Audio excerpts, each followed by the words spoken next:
L'idée, Bernard Delcros vous l'a dit, le Parlement rural français a été créé par différentes structures au plan national on peut les réévoquer.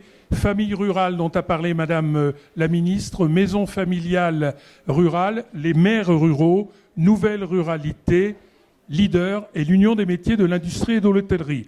Ensuite, rejoints par de nombreuses... Ce sont les structures fondatrices de juin 2019. Elles ont été rejointes par de nombreuses autres structures dont nous avons des représentants aujourd'hui.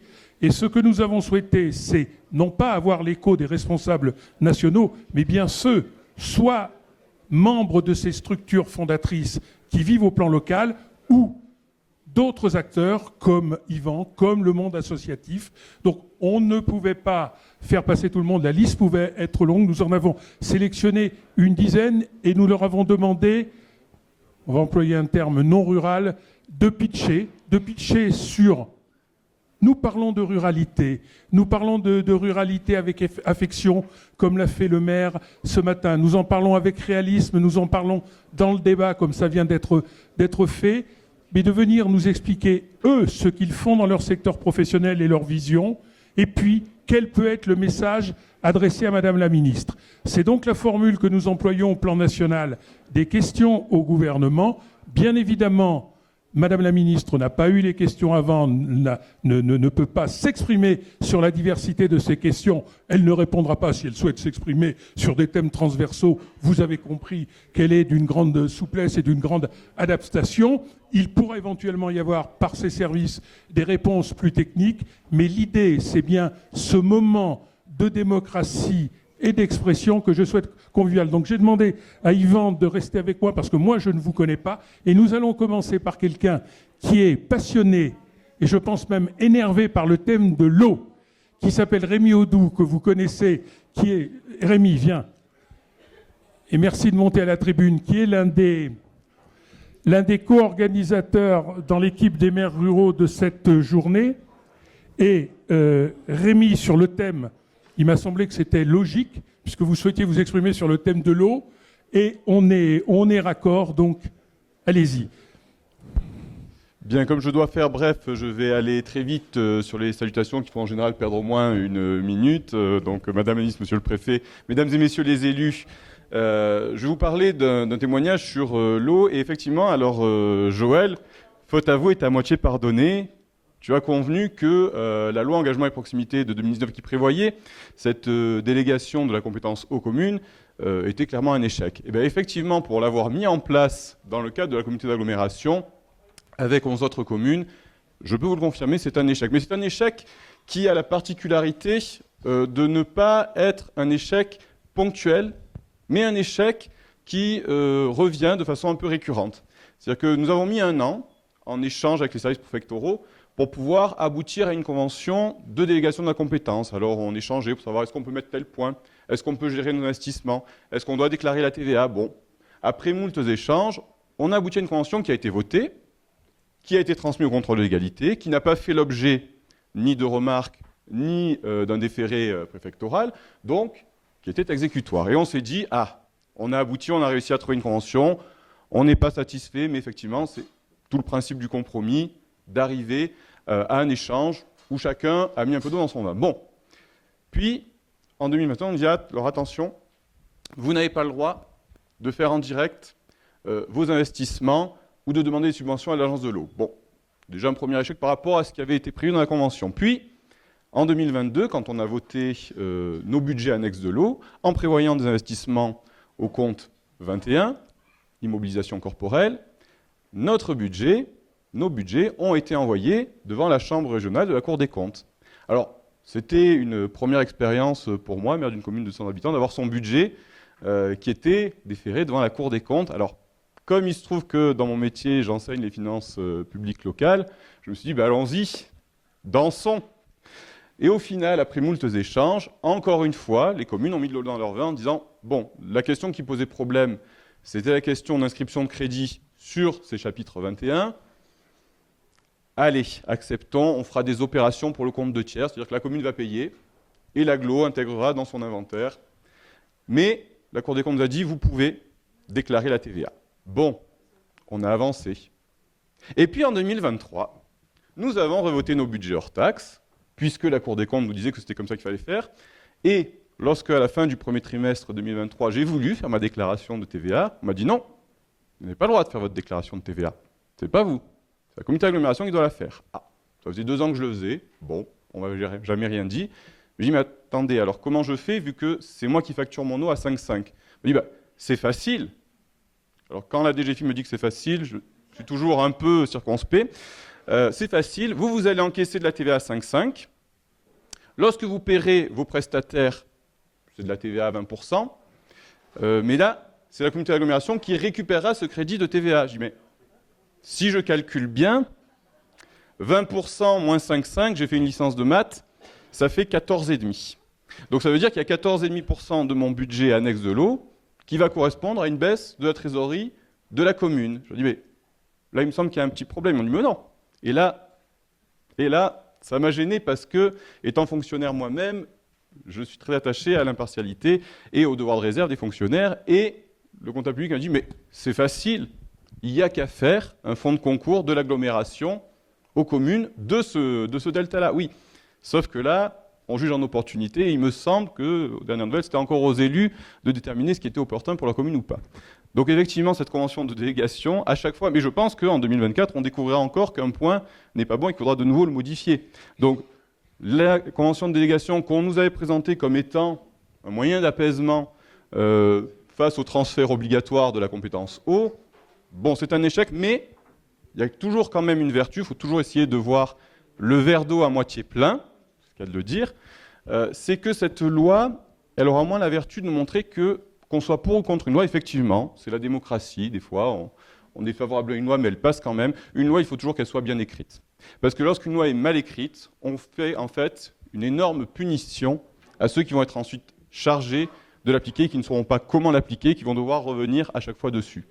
Donc, la compétence eau, moi, ce que je voulais faire comme témoignage, c'était de dire que entre les communes, on n'a pas attendu que l'État nous dise qu'il fallait mutualiser.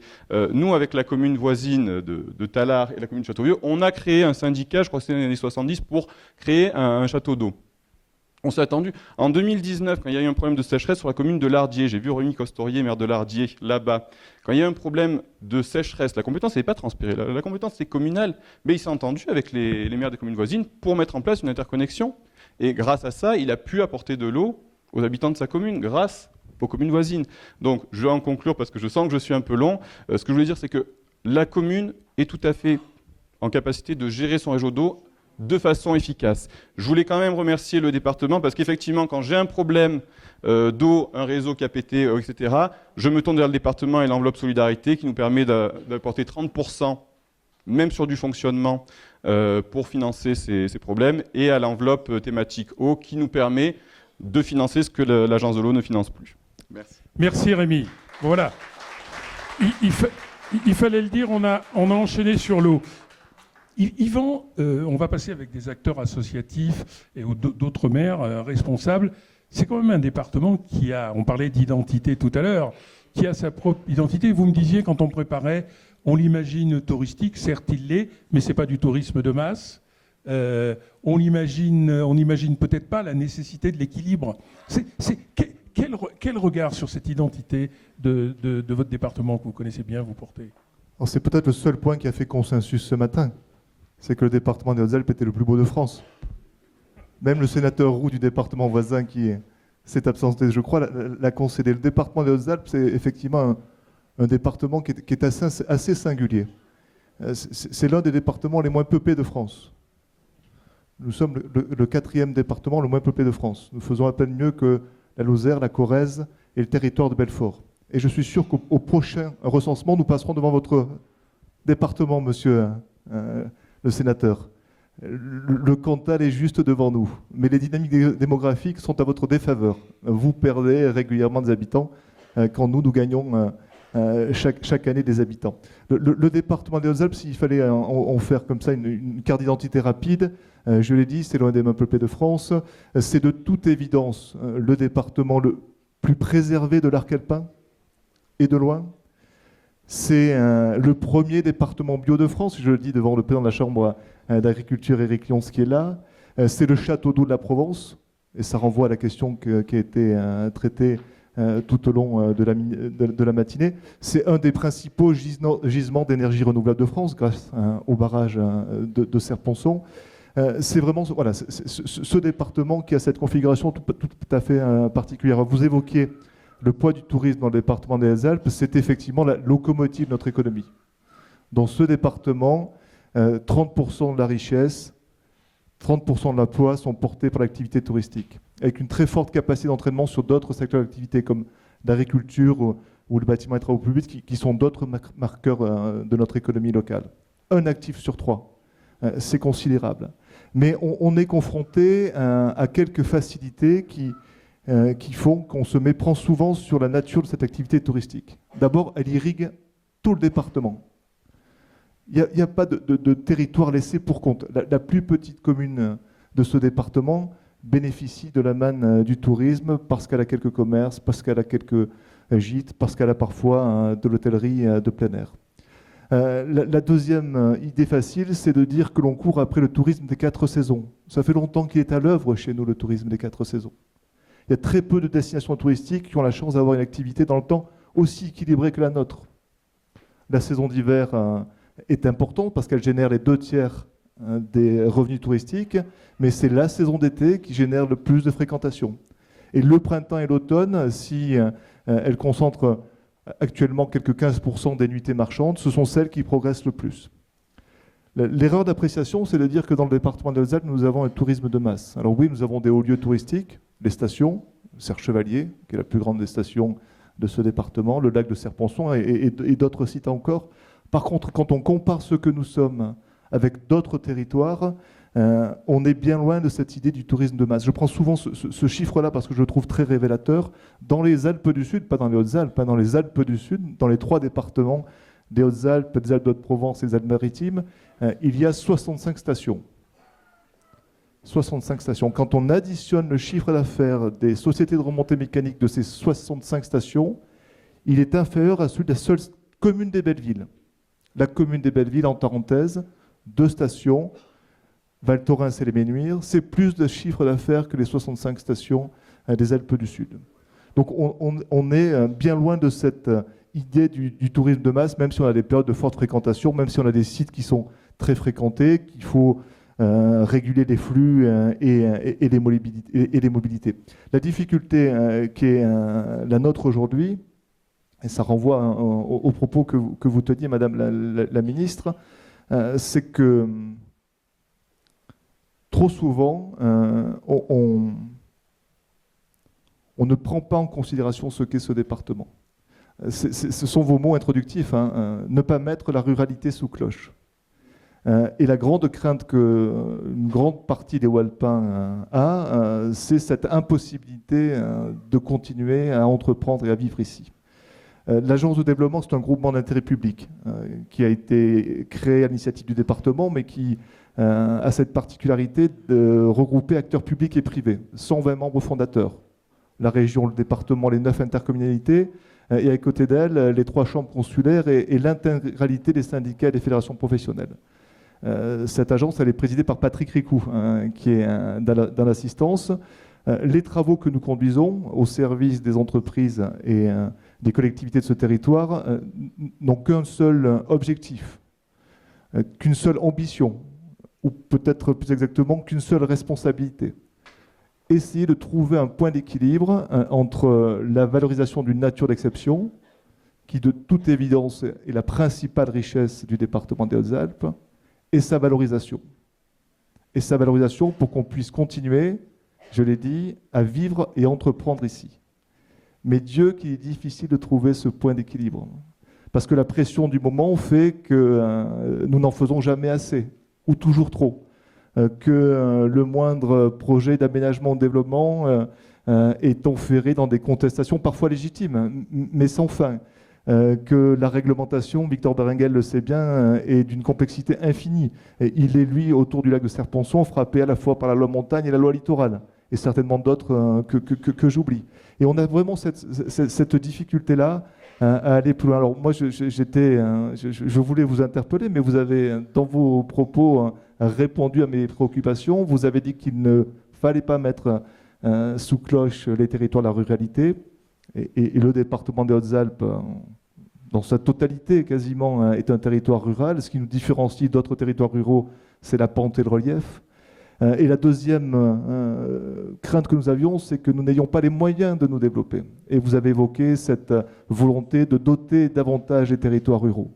Parce que quelle que soit la richesse de notre territoire, quelle que soit la qualité des hommes et des femmes qui vivent et qui font vivre ces territoires, s'il n'y a pas un soutien politique et un financement des pouvoirs publics pour aménager et structurer, nous n'y arriverons pas. Peut-être pour terminer ce propos, juste partager avec vous ce qui est de notre point de vue assez déroutant. Quand on regarde ce qu'est l'économie des Hautes-Alpes, en particulier son économie touristique, je l'ai dit, on s'aperçoit qu'elle repose pour l'essentiel sur 3 grands gestes politiques. 3 grands gestes politiques des années 60. Qu'est-ce qui tient aujourd'hui l'économie des Hautes-Alpes? Ce sont les stations, d'une part, le plan neige et ses conséquences, même si chez nous, il y a davantage de stations de 2e génération. Les grands barrages hydrauliques, ici, Serponçon. Les parcs nationaux, avec celui des Écrins dont nous fêtons les 50 ans cette année. L'économie des Hautes-Alpes tient sur 3 grands gestes politiques des années 60. Alors ça dit beaucoup sur ce que nous sommes et ça interroge sur ce que nous allons devenir. Nous avons besoin effectivement de porter une politique ambitieuse pour les territoires ruraux et de montagne, puisque nous sommes ici en montagne. Nous avons besoin d'allouer des montants financiers suffisants pour aménager et structurer. Et vous évoquiez, Madame la Ministre, la nécessité d'être à l'écoute et de partager. Je peux juste dire avec vous que parfois on est dérouté parce que lorsque vous portez des grands programmes d'aménagement, on a le sentiment que très souvent vous posez le bon diagnostic. Je vais prendre 2 exemples, et au risque de me fâcher avec Joël Giraud, Avenir Montagne et Petite Vie de demain. On a le sentiment que vous voyez juste. Et quand on regarde la mise en œuvre de ce dispositif, de toute évidence, même si vous avez porté un diagnostic juste, il manque de souffle et de crédit pour repositionner durablement les territoires ruraux et les territoires de montagne. Donc voilà ce que l'on pouvait dire sur cette première intervention.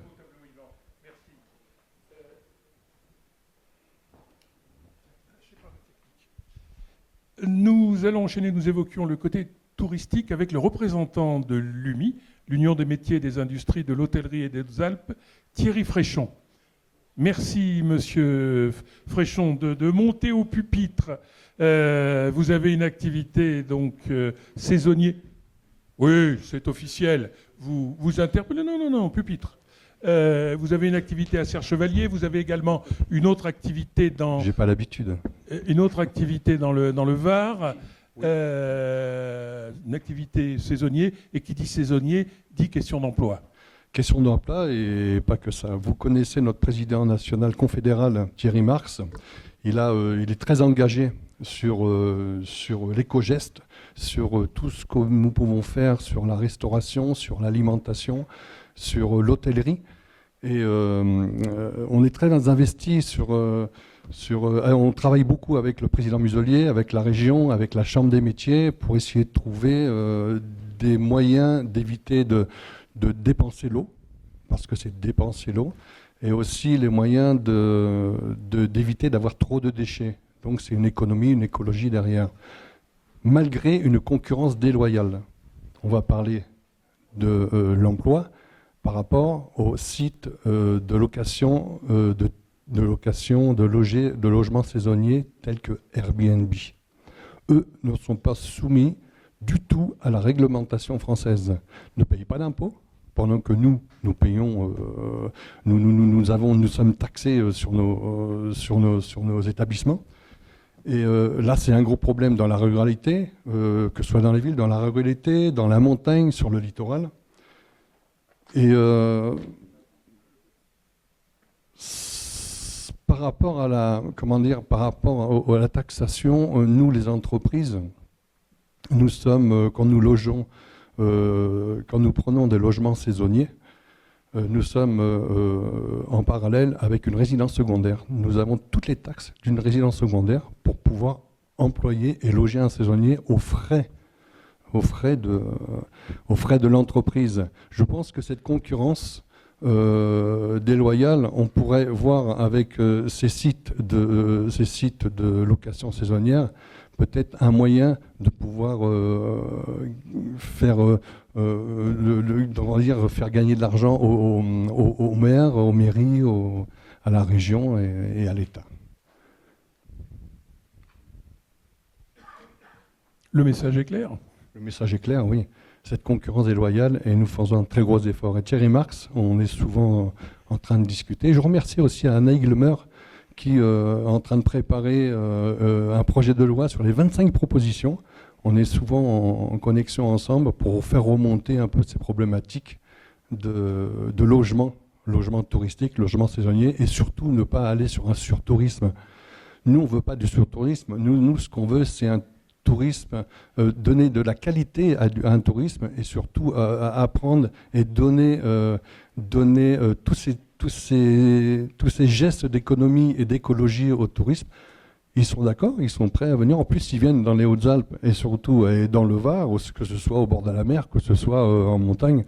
Ils sont prêts à participer aussi à nos efforts et le demandent. Le surtourisme, et c'est aussi surtout ne pas monter des bâtiments que pour le tourisme, parce que ces plateformes en font leur publicité. Et je pense que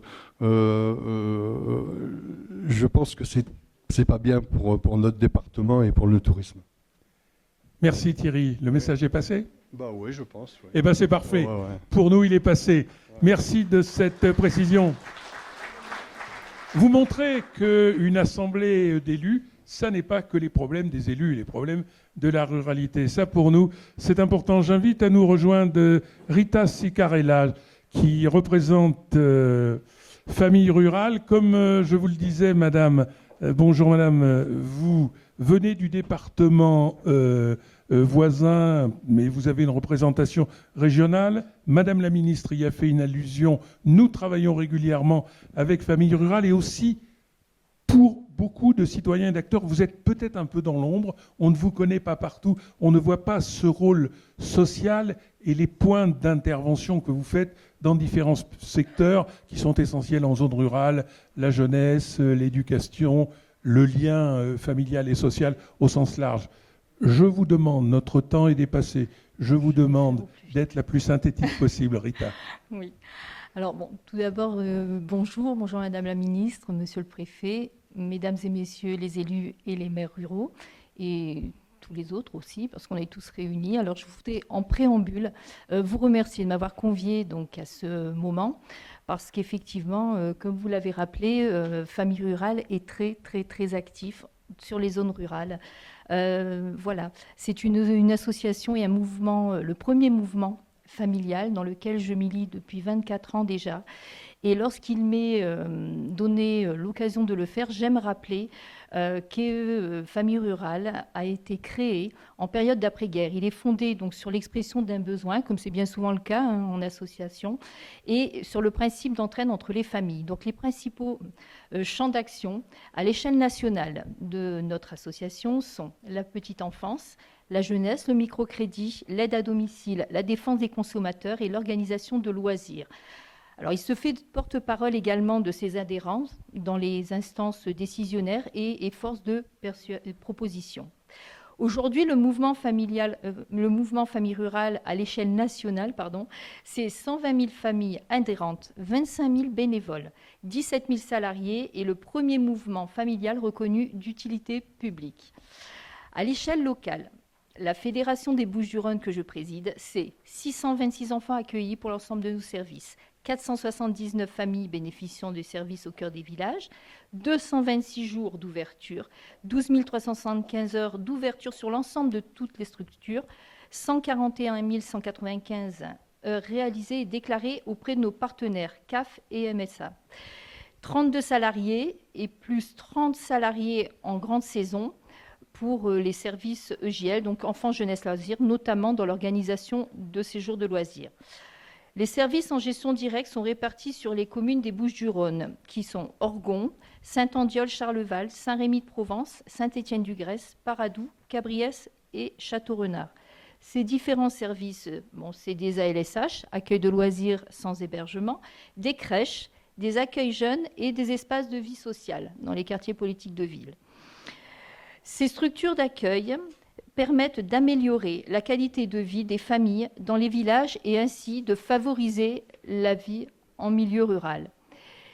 Notre fédération accompagne également les élus qui en ont fait bien compris qu'aider les familles dans leur commune, c'est avant tout entretenir le vivre mieux.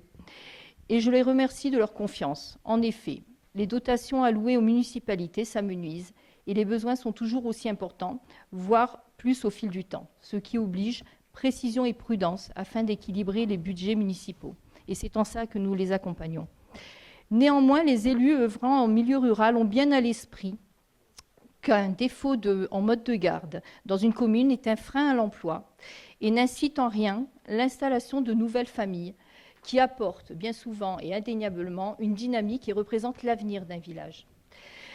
Ces besoins en mode de garde et en dynamisme des zones rurales sont également bien connus de nos partenaires, la CAF, la MSA, le Conseil départemental et régional, qui proposent en outre des dispositifs par le biais d'appels à projets, à laquelle nous répondons, ainsi que des accompagnements financiers des services mis en place sur les zones. Et je profiterai à ce titre pour les remercier aujourd'hui du précieux appui qu'ils nous apportent au quotidien. Notre fédération accompagne par ailleurs 15 associations adhérentes qui sont pour la plupart employeuses. Elle exerce dans le domaine de l'enfance, de la petite enfance et service aux habitants. Je soulignerai également qu'aujourd'hui, une association peut se positionner au cœur d'un village comme un acteur à part entière de l'économie sociale et solidaire et par ailleurs comme un employeur. Néanmoins et surtout, elle existe dans le cadre de ses valeurs et demeure attachée aux questions humaines, en créant notamment du lien social, en encourageant le partage, la solidarité, la bienveillance, la mixité, ainsi qu'un enrichissement qui soit culturel ou intellectuel. Le mouvement Famille Rurale reste une véritable association, ayant pour ADN le respect de l'humain avant tout. Les membres bénévoles qui composent, ainsi que celui de notre fédération, bénéficient d'accompagnement et de formation qui permettent une professionnalisation des activités. Enfin, je terminerai par mettre en lumière nos salariés qui bénéficient de formation et de valorisation dans leur mission, car être employeur, c'est aussi veiller à une qualité de vie au travail, et Famille Rurale est un mouvement qui en fait une priorité. Un accent est mis sur la conciliation entre vie de travail et travail, ce qui procure un certain épanouissement aux salariés, favorisant ainsi le bon fonctionnement des services et un accueil de qualité pour les enfants fréquentant nos structures. Le meilleur marqueur étant bien sûr la satisfaction des parents. Excusez mon émotion. Non, merci Rita. Merci de la présentation de votre structure qui n'est pas directement représentée ici, mais qui l'est dans de nombreux départements de France et qui joue un rôle essentiel dans l'accueil des familles et des populations. Parce que, comme Yvan le disait tout à l'heure, nous sommes sur des marqueurs d'avant. Une population, elle doit également se renouveler, accueillir d'autres populations, et il faut des structures. Et parfois, le secteur associatif vient largement soutenir ou compenser ce que ne peut pas faire le secteur public ou le secteur en place. Merci Rita pour votre intervention. J'invite à nous rejoindre Magali Prengster, qui est, on l'a évoqué tout à l'heure, la maire de Lapierre dans ce département. Allez Magali, vous êtes encouragée. Alors Magali va nous parler de... Bonjour madame. Magali va nous parler de ses commerces, de son dynamique.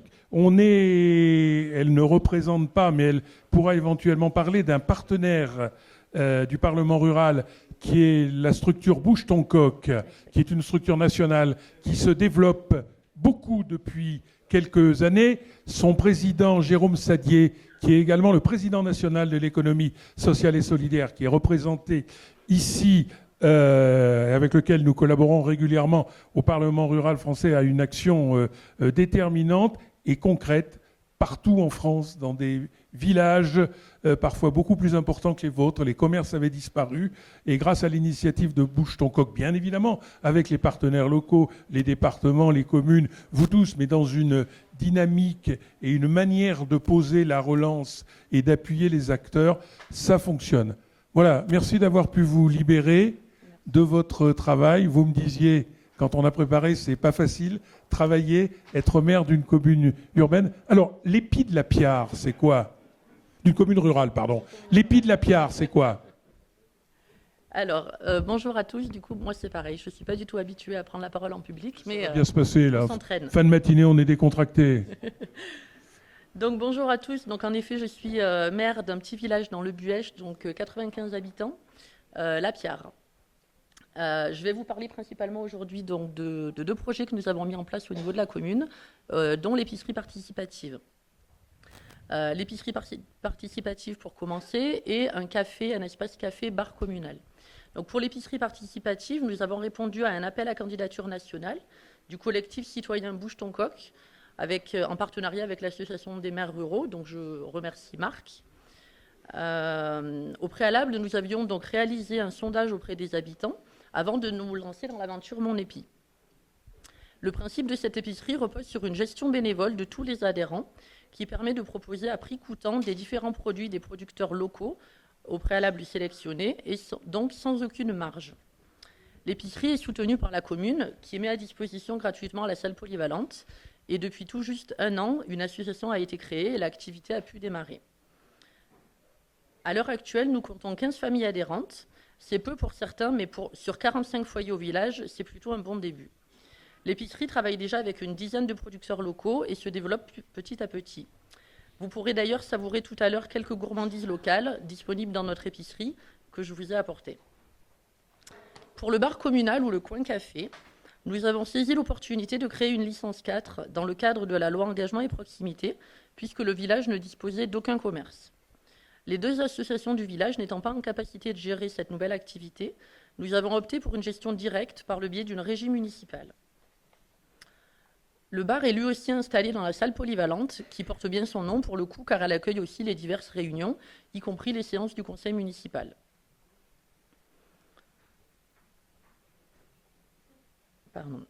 Depuis son ouverture en février dernier, le bar accueille les habitants 2 fois par semaine. Il est tenu également par un habitant bénévole et la commune a financé le permis d'exploitation qui est obligatoire pour cette activité. Pour finir, du coup, sur ces 2 projets, je voudrais témoigner de l'énergie que demande la mise en place de tels projets, en plus de la gestion du quotidien d'une petite mairie, et souligner par la même occasion le besoin en ressources humaines des collectivités. En effet, que l'on soit agent ou élu, il faut savoir tout faire dans une petite commune. Cela a déjà été évoqué.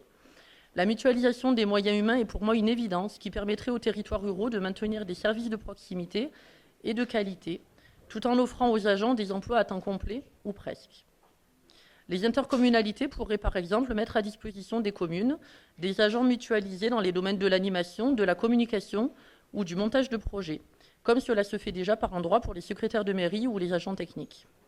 Le recrutement est lui aussi une étape difficile et la capacité financière n'est pas toujours au rendez-vous. Il est compliqué en effet de demander à un agent qui travaille une seule journée par semaine dans une mairie d'assurer les tâches quotidiennes et d'épauler en plus les élus dans leurs divers projets. Merci à tous de votre attention. Eh bien, c'est... Merci, comme pour tout le monde, de la chaleur de vos propos et de ces belles initiatives. Et je ne doute pas que les parlementaires n'ont pas reçu le message. Merci, merci Magali. Merci à vous. Pas du tout.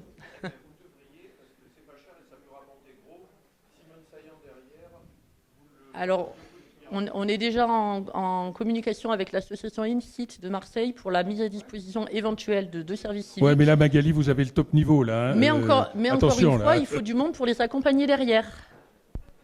Et il nous manque cruellement de monde. Merci beaucoup. Merci.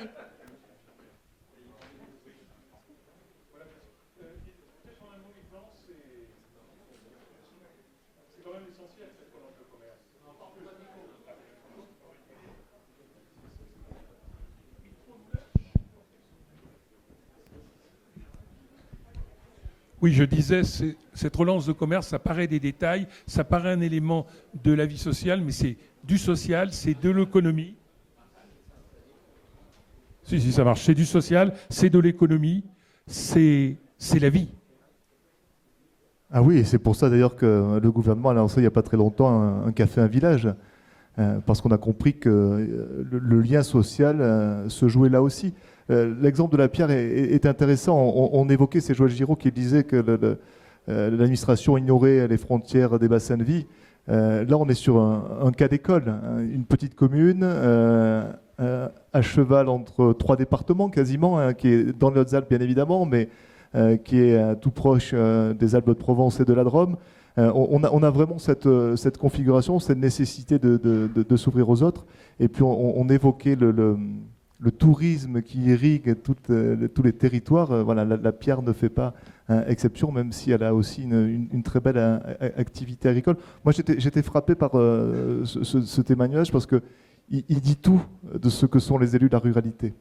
Et oui, monté avec l'appui de l'association des maires ruraux et les équipes de Marc. Moi, j'ai trouvé ce témoignage à la fois d'une simplicité au bon sens du terme et d'une sincérité tout à fait remarquable. Allez, j'appelle un autre maire rural parce que le temps tourne. Serge Giordano. Ah. Alors, je ne sais pas si voilà, c'est un vieux de la vieille. Là. Oui, c'est ce que tout le monde m'a dit. Moi, je le connaissais pas, mais au téléphone, j'ai vu ce langage direct.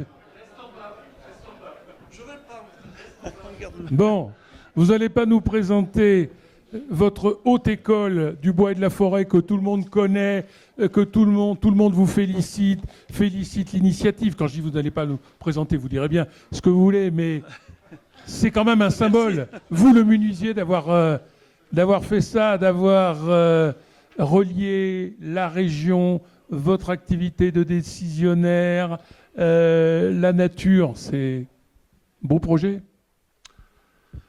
Oui. Bonjour, bonjour Monsieur le Préfet. Bonjour. Je vais être court. Moi, le lien est tout fait entre l'eau et la forêt. L'eau est le cœur de nos forêts, et la forêt, c'est le poumon de notre vie. Il ne faut pas l'oublier. L'Europe est le seul continent au monde dont les surfaces forestières s'accroissent annuellement. Les forêts européennes sont soumises à des pressions et à des menaces croissantes. La forêt est concernée par beaucoup de politiques communautaires. L'agriculture, l'environnement, l'énergie, la recherche, la concurrence. Le positionnement mal défini de cet important secteur économique pénalise l'intervention des opérateurs économiques, quels qu'ils soient. La France, tout en étant la 4e plus grande superficie forestière de production de l'Europe, seule la Finlande, la Suède et peut-être encore aujourd'hui l'Espagne nous devancent. Donc la forêt française couvre 30% du territoire et seule la moitié de l'accroissement annuel est récolté. 45 millions de mètres cubes sur 83 millions de mètres cubes de production. En zone de montagne, 35% de l'accroissement est récolté en raison des nombreuses difficultés d'exploitation. 51% du bois exploité des forêts des Hautes-Alpes l'est en bois d'œuvre. Et un tiers des chaufferies de bois régionales est issu des Hautes-Alpes, soit la plus forte concentration régionale. Je viendrai sur le risque incendie, puisque l'eau est liée pour moi aussi à la défense incendie. Le risque d'incendie, de par la grande biodiversité de nos forêts, nous impacte peu. Le département enregistre la plus petite surface incendiée de la région durant ces 25 dernières années. Il est aujourd'hui plus important que la confiance entre les services de l'État et les maires des communes rurales soit concret. Ce qui m'amène à vous parler rapidement de la création de la Haute École du Bois et de la Forêt et de l'architecture du bois sur notre département. La création de ce campus européen de 500 étudiants sur 2 sites, l'Argentière-l'ABC et Embrun, doit permettre de rendre accessible la formation supérieure dans un domaine porteur d'avenir. L'enseignement supérieur et la recherche apparaissent comme la voie d'avenir à emprunter dans les Hautes-Alpes et sur le pourtour méditerranéen pour pour permettre une croissance vertueuse de nos territoires. Merci. Merci. Merci pour ce très beau projet, ce campus, cette dimension de recherche qui va faire la transition avec l'intervention de Julien Séconi. Merci Julien de nous rejoindre. Vous êtes maître de conférence et vous êtes le... Non, même pas. Enseignant. Mais vous êtes le coordonnateur du pôle universitaire Aix-Marseille-Gap, ce qui se fait à Gap, raccroché à l'université d'Aix-Marseille. Et on souhaite très souvent, dans nos travaux du Parlement rural, aborder ces questions, enfin on aborde ces questions de formation, on les verra tout à l'heure avec la MFR, mais également ces questions universitaires, parce que nous avons sur les délocalisations universitaires entendu un peu tout et son contraire, et ça ne marche pas toujours, mais parfois ça marche, et quand ça marche, c'est quand même un sacré avenir pour un territoire et pour l'irrigation au-delà de la formation des étudiants. Bien sûr, complètement. Mesdames, Messieurs les élus, chères étudiantes, chers étudiants, je vois qu'il y en a dans la salle, c'est un très bon signal qui est envoyé pour ils avaient intérêt à venir, les étudiants. Et le territoire. Non, ils sont venus de leur propre chef, donc c'est encore mieux. Merci tout d'abord de nous accueillir ici, d'accueillir Aix-Marseille Université pour cette journée de débat et de rencontre sur la question de la ruralité. Donc Julien Séconi, je suis le coordinateur du pôle de Gap d'Aix-Marseille Université. Et en ce sens, ce pôle universitaire représente la base la plus avancée, entre guillemets, de l'enseignement supérieur au sein du territoire, si on le circonscrit au périmètre de la région académique PACA. Bon, je parle peut-être pas très bien dans le micro, pardon. Et ça montre l'attachement, malgré tout, de la gouvernance de nos sites centraux à promouvoir cette politique de territorialité depuis maintenant un peu plus de 30 ans.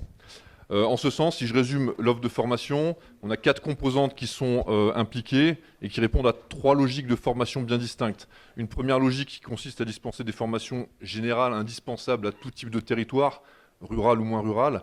C'est la formation en soins infirmiers, c'est la formation sur la gestion des entreprises assurée par nos collègues de l'IUT, de l'Institut universitaire de technologie. Une deuxième logique de formation qui consiste à permettre à des jeunes hauts-alpins, voire des jeunes issus des Alpes de Haute-Provence à faire leur première année sur les filières en tension sur place. C'est la première année portée par la faculté des sciences du sport de STAPS, avant de partir sur la deuxième année sur le site de Lumini.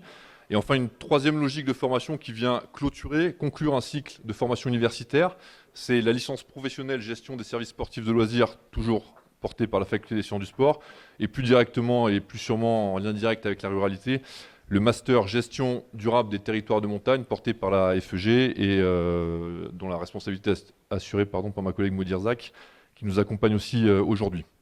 En tout, c'est 4 à 500 étudiants, à peu près, si on a une fourchette assez large, d'étudiants présents sur le site, du niveau licence jusqu'au niveau master.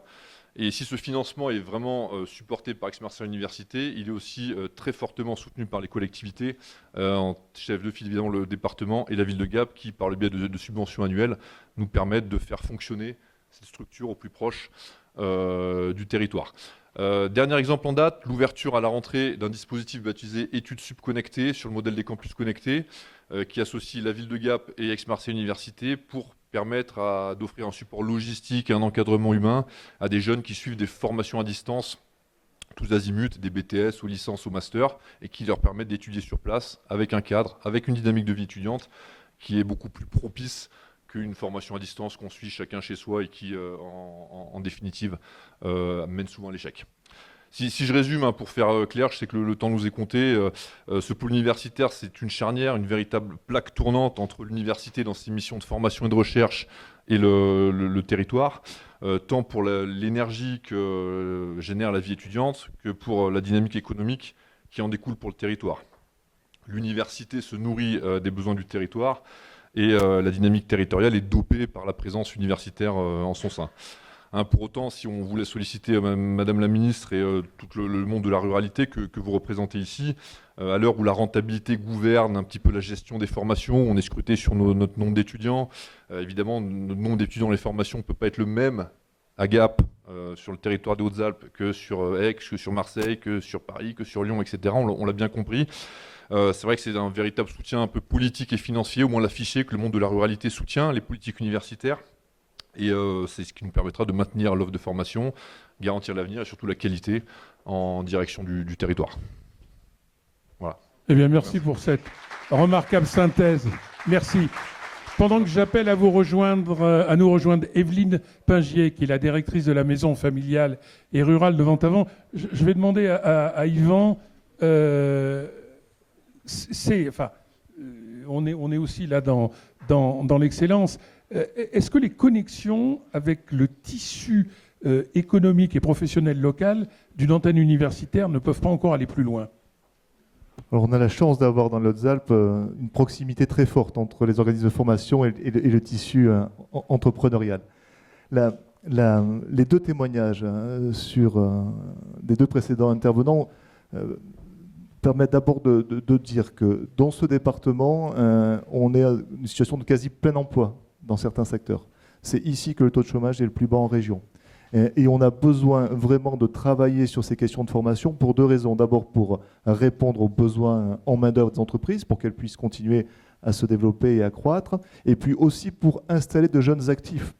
On voit bien que les jeunes Walpins très souvent partent pour se former, et une fois qu'ils sont partis, très souvent, ils mettent du temps à revenir parce qu'ils font un début de vie professionnelle et souvent familiale là où ils se sont formés. D'où la nécessité de créer des formations qui répondent exactement aux besoins des entreprises. La Haute École du Bois est de ce point de vue-là remarquable. Les propos que vous avez tenus pour l'Université d'Aix-Marseille le sont tout autant. On a un exemple qui est un cas d'école de réussite, c'est celui de Polyaéro. Le département des Hautes-Alpes est aussi un département qui a la chance d'avoir une activité de loisirs aériens et de petite maintenance aéronautique très forte du côté de l'aérodrome de Tallard et des trois autres aérodromes du département, essentiellement gérés par le conseil départemental. On a créé il y a quelques années un centre de formation au métier de la maintenance qui fait partie des fleurons français.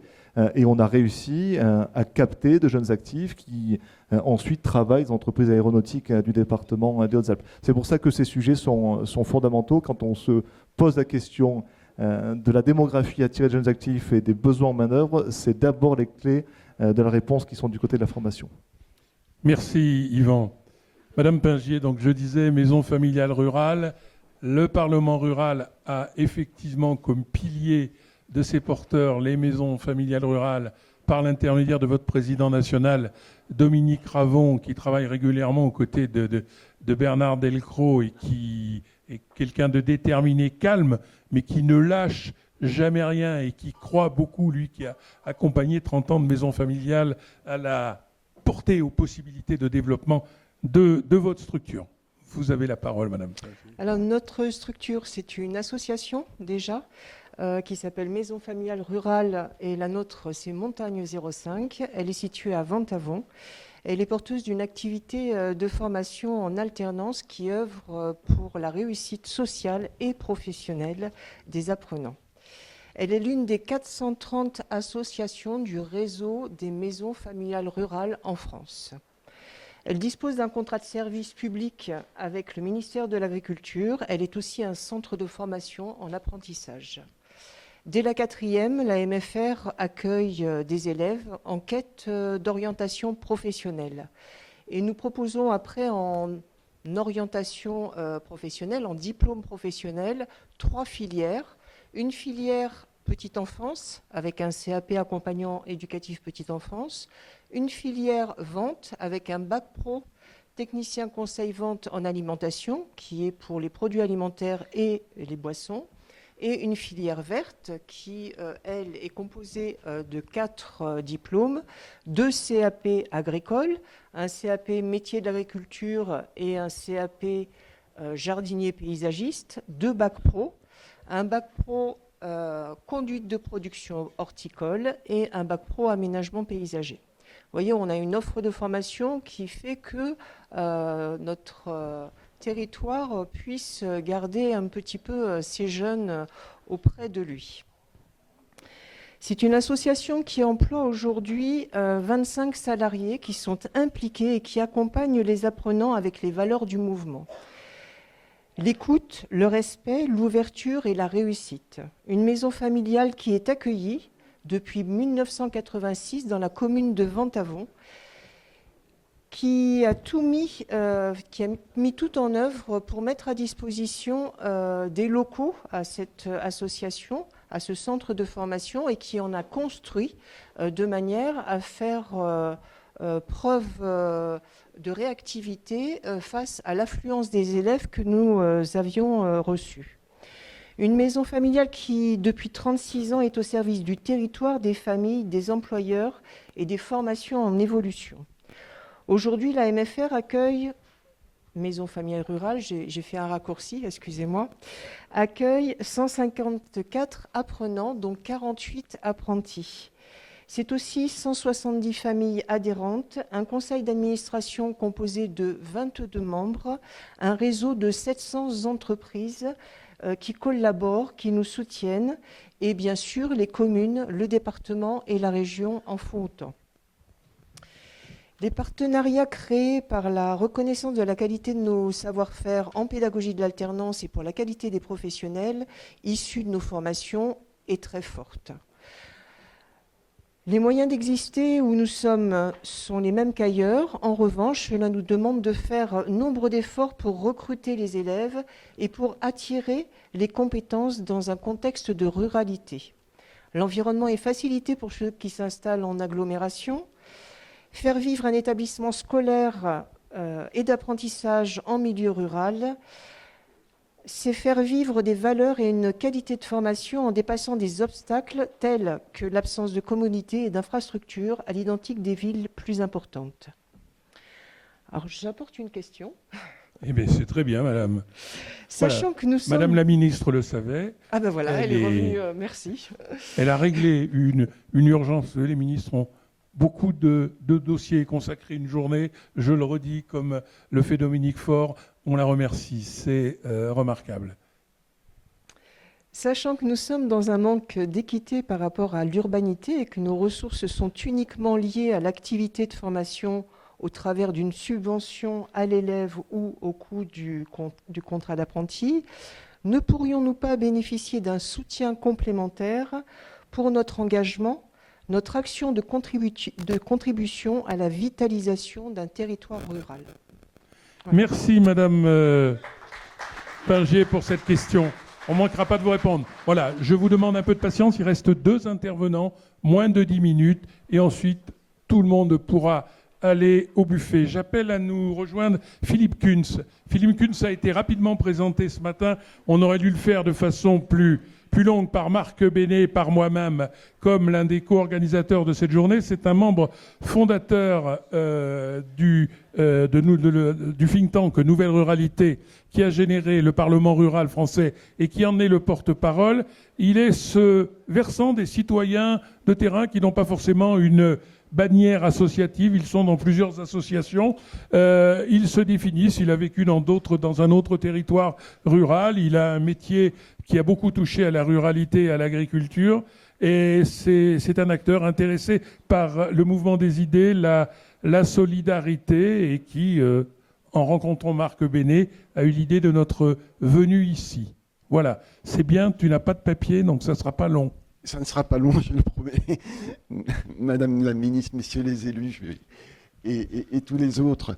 Oui, d'abord, je voudrais très sincèrement remercier Marc Bénet pour les dizaines d'heures qu'il a passées en ma compagnie afin d'essayer de gérer une réunion de ce type qui a une résonance particulière parce que c'est une première. Mais aussi parce qu'elle est sans doute synonyme de quelque chose qu'on va pouvoir continuer plus tard à l'échelle du territoire avec les acteurs qui ont accepté de s'engager avec nous aujourd'hui. Alors, merci Marc encore. Ce fut un grand plaisir de préparer ce travail avec toi. Alors, ceci étant, je suis, comme on dit dans les courses cyclistes, le régional de l'étape. Alors c'est très agréable parce que ça me permet de dire à la fois du bien de la NNR et du Parlement rural français, puis ça me permet de dire du bien des Hautes-Alpes. Donc c'est toujours très sympathique et confortable comme situation. Alors comment on vient, j'allais dire, on devient membre adhérent de la NNR, donc Association nationale Nouvelle Ruralité, puis du Parlement rural français, eh ben, c'était effectivement des raisons très professionnelles. C'est-à-dire, j'ai eu la chance dans ma carrière de ne m'occuper que de ruralité. 10-12 ans au service de l'État, dans le département du Loir-et-Cher, en tant que chef d'un service d'aménagement rural d'une direction départementale de l'agriculture et de la forêt, qui était dirigée par un ancien haut alpin d'ailleurs. C'était une première accroche. La deuxième partie de ma carrière professionnelle, ça a été au service d'une région, celle de la Haute-Normandie, à Rouen, où j'étais en responsabilité des affaires agriculture, forêt, pêche maritime. Et la troisième partie de ma carrière, avant sa conclusion, ça a été la direction générale des services d'une chambre d'agriculture en Lorraine. Et donc j'ai, au cours de cette carrière, toujours travaillé avec des ruraux, en milieu rural, mais avec une vision État, région, consulaire, qui m'ont permis d'élargir la façon d'appréhender les sujets. Alors je suis arrivé à la LNR bêtement en fin de carrière en créant une petite structure qui avait comme vocation d'être un cabinet d'ingénierie conseil. Parce que, vous le savez tous, le gros problème des projets en territoire rural, c'est d'être bien accompagné par les compétences nécessaires. Et puis se pose en plus maintenant cet horrible problème de l'ingénierie de financement qui est devenu d'une complexité infernale dès qu'on veut faire appel à des financements croisés, comme on dit. Voilà, tout à fait. Alors c'était une de mes spécialités. Bon, je l'ai fait en fin de carrière, mais j'ai voulu prolonger ce travail, cette réflexion professionnelle dans un engagement. Et j'ai trouvé auprès de Patrice Joly, à l'époque, donc le président fondateur de l'Association nationale Nouvelle Ruralité, le soutien. Il m'a dit: Philippe, faut y aller, faut venir avec nous. Alors je lui dis: moi je suis pas élu, mais c'est pas grave. L'association Nouvelle Ruralité, c'est de mettre les compétences ensemble et d'avancer sur les sujets pour pouvoir, se libérer du poids des travaux à engager. Voilà. Donc ça, c'est pour l'association Nouvelle Ruralité. Alors pourquoi les Hautes-Alpes? Bon. On l'a dit, c'est le plus beau département de France. Donc, je n'avais pas vraiment le choix, en fait. Non, plus sérieusement, donc, j'ai connu les Hautes-Alpes il y a une cinquantaine d'années déjà, dans le cadre de ma formation à l'agro, où j'ai été un peu coaché par un monsieur que beaucoup d'entre vous connaissent, parce qu'il s'appelait Philippe Lamour, et donc qui m'a attiré à Seillac, d'ailleurs assez lâchement, c'est-à-dire en me disant que c'était le plus beau village du plus beau département de France, donc j'avais pas le choix non plus. Et ensuite de ça, j'ai pu avec lui, dans les premières années de ma carrière, m'intéresser beaucoup à une association dont il était président national, l'ANDAFAR, l'association nationale pour l'aménagement foncier et l'aménagement rural. Et c'est vrai qu'au contact de ce type de formateur, vous progressez vite et vous avez envie de vous investir autrement que par le tourisme et le touriste que j'ai été dans le département. Et voilà un peu l'histoire des Hautes-Alpes. Et donc j'y ai passé des séjours en vacances, j'y ai acheté une résidence secondaire il y a 25 ans, et puis j'y ai acheté une résidence principale il y a 2 ans, parce que c'est là que je veux terminer. Donc l'histoire est belle, Philippe. Voilà. Voilà. Je voulais simplement encore remercier tous les contacts que j'ai pu avoir avec notamment le pôle universitaire et les réseaux d'économie sociale et solidaire. C'était hyper intéressant. Merci à toi, Philippe. J'invite le dernier intervenant, Jean Orgues-Débat, que nous avons présenté dans la plaquette comme le président de l'Association pour le développement en réseau des territoires et des services, l'ADRET. Il l'a été, il ne l'est plus. Il y a un nouveau président qui est dans la salle. Veuillez nous en excuser. En revanche, il est toujours dans le même terrain d'activité de l'économie sociale et solidaire, Jean, puisqu'il la préside dans ce département. Nous, l'économie sociale et solidaire, c'est quelque chose qui est partie intégrante de nos activités, puisque nous travaillons, c'est le même que Bouge ton coq, avec le président national, qui est Jérôme Sadier, là aussi dans l'avancée, la préparation de textes. Voilà. Le temps a avancé. Madame la ministre nous fait la gentillesse de conclure la matinée avant qu'on se retrouve cet après-midi. Donc on essaie de synthétiser. Je vais être très synthétique. Donc j'ai l'honneur de présider l'UDES, l'Union départementale d'économie sociale et solidaire, qui réunit des mutuelles, des coopératives et des associations du département. Donc je vais faire 2 points, un constat, un témoignage et 4 questions. 4 questions, 4 propositions. Premier constat, nous sommes un département magnifique, hors du commun, on est d'accord, avec un faible taux de chômage, avec un cadre de vie exceptionnel, une nature exceptionnelle, ok. Je vais présenter, côté social, l'envers de la carte postale. L'envers de la carte postale, nous sommes un territoire où les revenus sont bien inférieurs à la moyenne nationale, même régionale, où le taux d'inflation en ce moment est bien supérieur à la moyenne nationale, où le réchauffement climatique impacte plus le département et la montagne que le reste de la nation, que le vieillissement dans nos Hautes-Alpes, malgré le redressement démographique, ça se fait avec des vieux. Alors, la question comment on accueille des jeunes dans nos territoires, voilà des enjeux aujourd'hui qui nous interpellent. Alors bien entendu, les élus, les pouvoirs publics en ont conscience et l'ESS, les entreprises, les citoyens ont pris leur part. Je ne sais pas si vous savez que 20% des emplois privés du département relèvent de l'ESS. Pourquoi 20% dans les Hautes-Alpes? C'est quand même quelque chose, quoi. On n'a pas de chambre consulaire, hein. Voilà. On n'est que des bénévoles.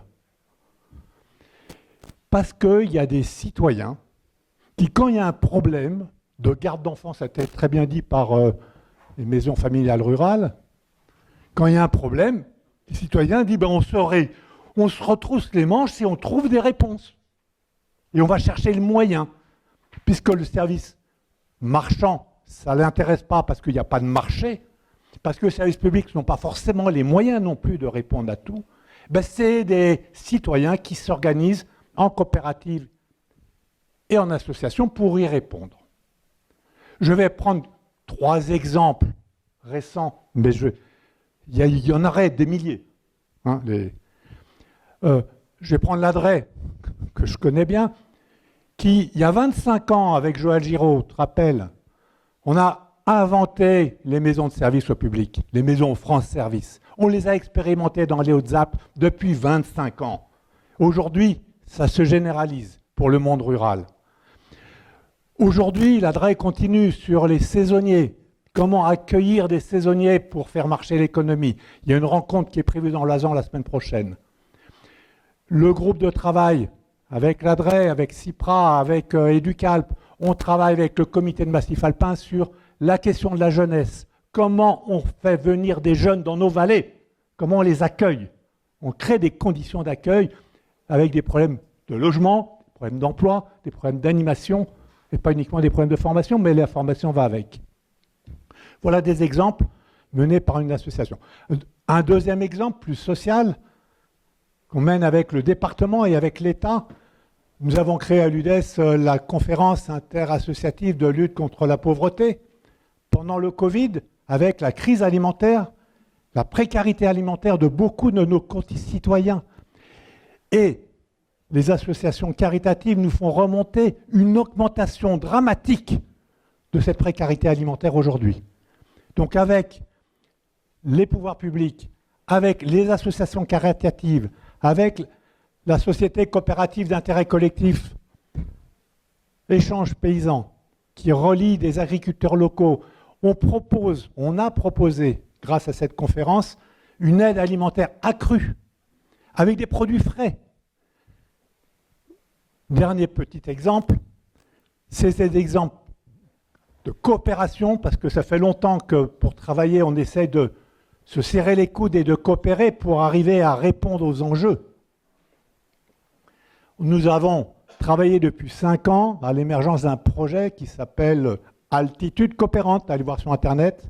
Je ne vais pas donner. Il y a 400 personnes, 400 organismes qui sont déjà inscrits sur notre plateforme. Nous venons d'être reconnus par l'État comme pôle territorial de coopération économique grâce au soutien du département, de nos parlementaires ici présents, des élus qui nous ont soutenus dans cette démarche, qui nous permet d'embaucher une personne pour organiser les coopérations pendant 2 ans.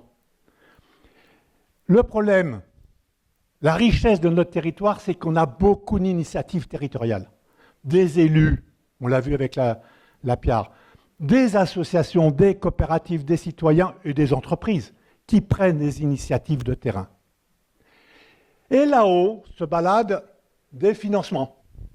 Des financements européens, des financements nationaux, des appels à projets, des fondations.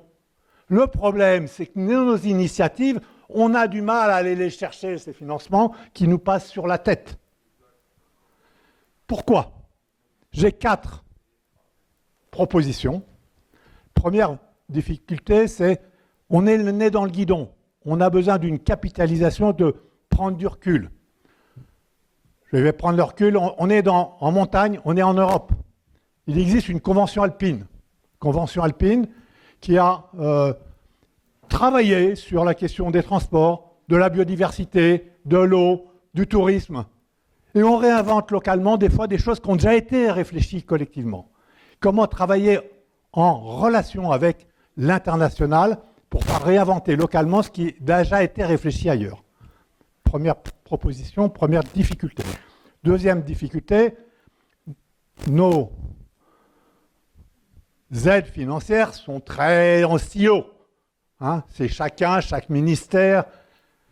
On a besoin de transversalité pour répondre aux enjeux de la transition. On n'est jamais que pour les personnes âgées, ou que pour les jeunes, ou que pour les chômeurs, ou que pour l'environnement, ou que pour la petite bête.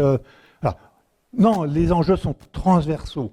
Comment mettre de la transversalité dans les aides de l'État et des collectivités locales? On a besoin de continuité. On ne peut pas changer en permanence les règles du jeu. Alors chaque gouvernement passe, invente des nouvelles réglementations, des nouveaux dispositifs, et nous, les petits acteurs de terrain, il faut suivre. Les élus, comme les associations, comment on fait pour suivre toute cette actualité? On a besoin de continuité. Je vais prendre un exemple. En 2014 a été signée la charte des engagements réciproques entre l'État, les collectivités, les régions, les associations, les départements. Qui aujourd'hui applique cette charte des engagements réciproques? Non, vous avez quoi comme besoin les associations? Chaque année, il faut aller quémander des petites aides annuelles, dans le meilleur des cas, sur 2 ans. On a besoin d'une continuité parce que le travail que les associations mènent, mais que les élus mènent, c'est dans le temps que ça se passe et on a besoin d'une aide, d'une certaine pérennité des dispositifs et non pas un changement des dispositifs chaque année. Dernier point, on a besoin, pour mettre en place cette relation entre les financements nombreux qui existent et les acteurs de terrain, on a besoin d'une ingénierie. D'une ingénierie dans le long terme, pas une ingénierie pour 1 an ou 2 ans. On ne fait rien en 1 an ou 2 ans. On a besoin d'une ingénierie. D'une ingénierie pour les collectivités, d'une ingénierie pour les associations, pour les coopératives. Et cette ingénierie nous fait gravement défaut aujourd'hui pour capter ces financements qui sont faits pour nous. Ne me dites pas que c'est impossible. Je vais finir par dire que c'est peut-être utopiste tout ce que je viens de dire. Ce n'est pas utopiste parce que je prends 2 exemples. Le comité de massif alpin et les leaders sont 2 instances qui répondent à ces enjeux. Ce sont des instances partenariales avec les institutions, les élus et la société civile. Ce sont des instances pluriannuelles avec des programmes sur 5 ans. On n'est pas sur du court terme. On sait où on va. Ce sont des instances qui ont de financement à distribuer, parce qu'il ne suffit pas de donner de l'ingénierie s'il n'y a pas de financement. Et le dernier point, c'est des structures qui financent de l'ingénierie territoriale. Et on voit que quand ça s'est réuni, il y a du résultat. La question, ça serait que dans tous les autres secteurs, ce type de dispositif pluriannuel avec de l'ingénierie et des financements soient mis à notre disposition dans une certaine durabilité, avec des contrats pluriannuels d'objectifs pour nous les associations, par exemple. Merci, c'est les propositions que j'avais à faire. Merci. Voilà. Je donnerai la parole en début d'après-midi à Éric Lyons, parce que le temps passe. Je vais demander à Madame la ministre de venir au pupitre pour... Non ? Non, il interviendra en début d'après-midi. Voilà. Et peut-être un mot de conclusion avant que Madame la ministre, Yvan, on a quand même vu que c'est de ce lien entre les acteurs, notamment sociaux, le dernier discours est marquant, et les élus que peut venir l'avenir d'un territoire. Il faut aussi, c'est paradoxal, mais peut-être lancer un message aux élus, ils le savent tous, mais appuyons-nous sur la richesse de ce tissu associatif. Oui, c'est une des clés de la réussite, dans ce département des Hautes-Alpes, mais je pense que c'est vrai dans beaucoup de départements de montagne ou territoires ruraux, une proximité avec les services de l'État très forte. Il y a une attente forte, mais il y a une proximité très forte des élus, des représentants du monde économique avec les services de l'État, et c'est ce qui fait qu'on peut surmonter quelques difficultés. Tu évoquais, Jean, le besoin d'ingénierie. C'est vrai. Il faut surtout un besoin de simplification.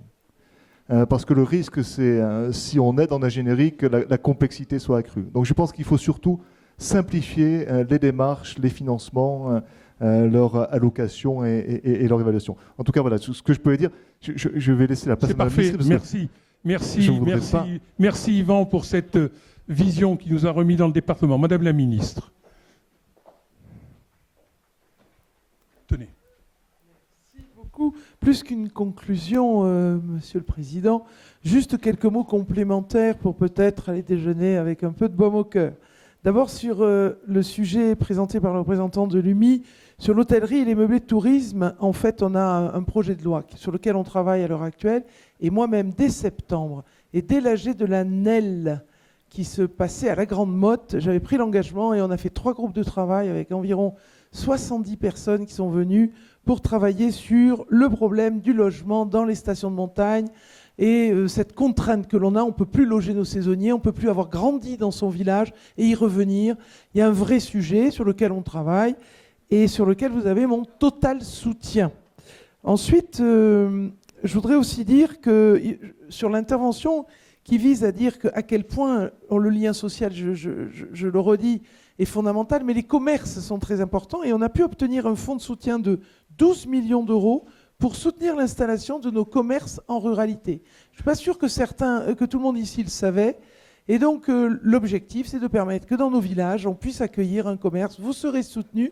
C'est ma collègue Olivia Grégoire et moi qui l'avons porté, qui avons obtenu ces 12 millions pour cette année. Les fonds ne sont pas consommés.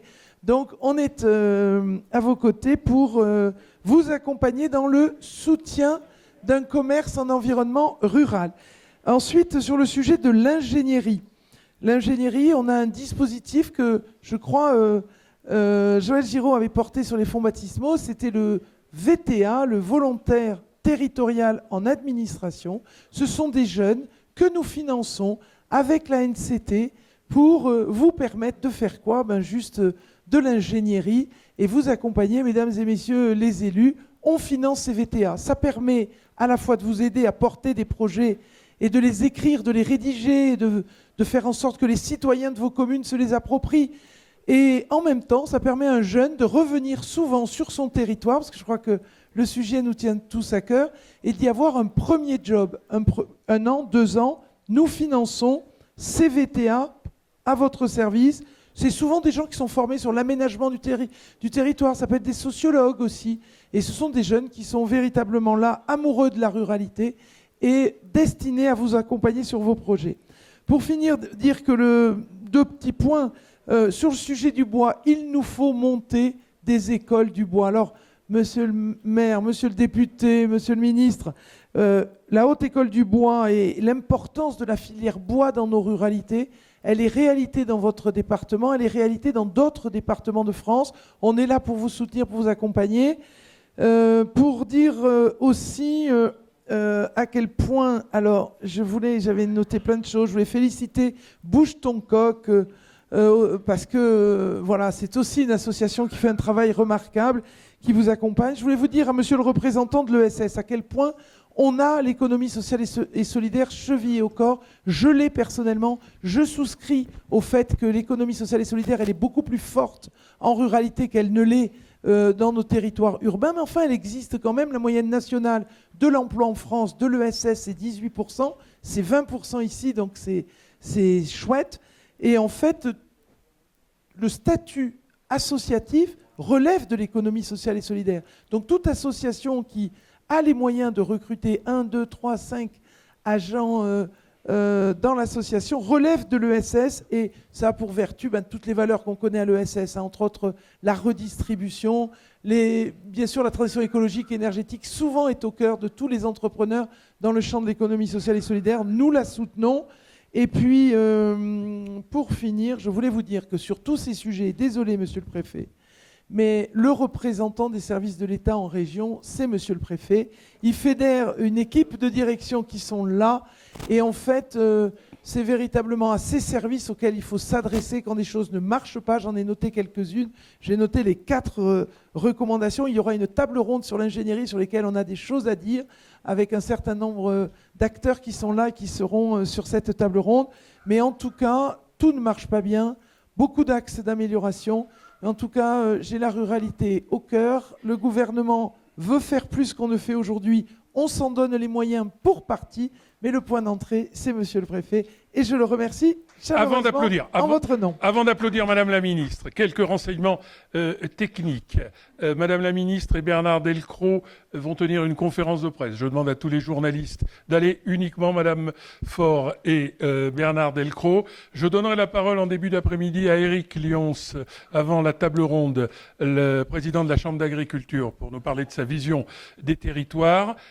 Nous nous retrouvons à 14h15 et nous allons nous efforcer de vous lâcher le plus tôt possible, c'est-à-dire si on peut un petit peu avant à 16h, mais les débats sont riches, vous le comprenez. Il reste, Madame, merci la ministre, merci pour votre disponibilité, merci franchement à tous les intervenants qui ont trouvé leur place entre des choses techniques, des témoignages, c'était d'une richesse, c'était ce que nous voulions. Merci Marc et ton équipe. Quant à vous, Monsieur le Préfet, nous souhaitons toutes les réponses par écrit au Parlement rural pour lundi matin. Comme d'habitude.